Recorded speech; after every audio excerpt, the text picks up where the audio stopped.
Again, this is the prelude of the Well-Tempered Clavier.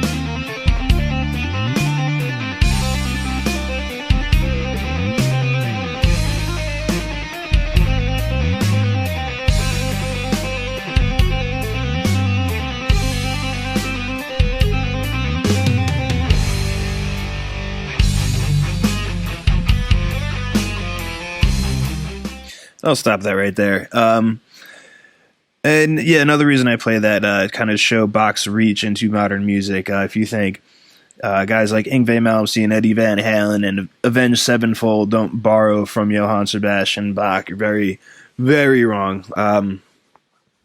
Especially in hard rock and metal type genres, even jazz, Bach's music is definitely used as inspiration. So next piece of work we're going to discuss is the Baroque Suite. So the Baroque Suite is an instrumental multi-movement work. This is written for listening, but based upon a dance. So we've talked about suite as dance music before, and dance in classical music is usually in a 3/4 meter. So although this is based upon a dance, it's written for listening. So we're becoming a little bit more elegant as this period moves on, as a precursor to the classical period. These movements are usually in binary form, A, A, B, B, so each section would be repeated. It often began with a non-dance overture. So we talked about overtures. That used to be the beginning of a ballet or an opera. The audience tended to like these overtures so much that they grew in length and eventually evolved into what we call the symphony or the orchestra. Pretty much music just for music. If you remember, in the Middle Ages and even Renaissance, a lot of the music we were studying were vocal pieces, where the Baroque period, all of a sudden instrumental music takes a front seat. The French overture is usually broken up into two sections. The first is very slow and dignified, so the second typically faster, often beginning as a fugue. This is going to be the forerunner of forms used in the next period, or the classical period, in our next unit. So let's listen to some more Bach. Suite number 3 in D major. So this is 1730, kind of the later on in the Baroque period. And you're going to be able to hear this music kind of start creeping away from our typical Baroque style and Baroque rules, or the genre just being a lot of movement, very fast. We will still have extensive polyphony. We're going to see some tempo shifting, and it's going to start to become more lyrical. As such, is going to be an element of the classical period. Again, these periods don't start and end with a hard date. We give dates when we're studying it. Specifically, we call 1750, or the year Bach died, as the end of the Baroque period. But the music in general, there's always a little bit of a gray area. There's always kind of an overlap of where these periods start and end. But anyway, suite number 3 in D major by Johann Sebastian Bach.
So much more subtle than Bach's typical compositions, a lot more lyrical. Again, we're approaching the end of this period, so we're going to start to see some shifts in the compositional style. Much more space allowed in the melody. Still polyphonic lines weaving in and out of each other. I know you can start to hear it kind of start to want to shift towards more homophonic compositions. This is going to be the fourth and fifth movement of the same suite. And these movements are going to be a little bit more geared towards your traditional Baroque style and Baroque period. Let's take a listen to that.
Okay, so much more, again, indicative of the Baroque styles.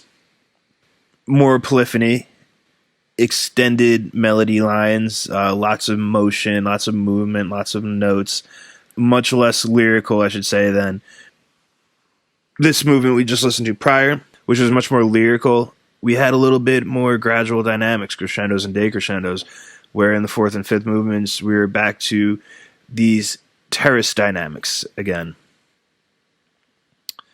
So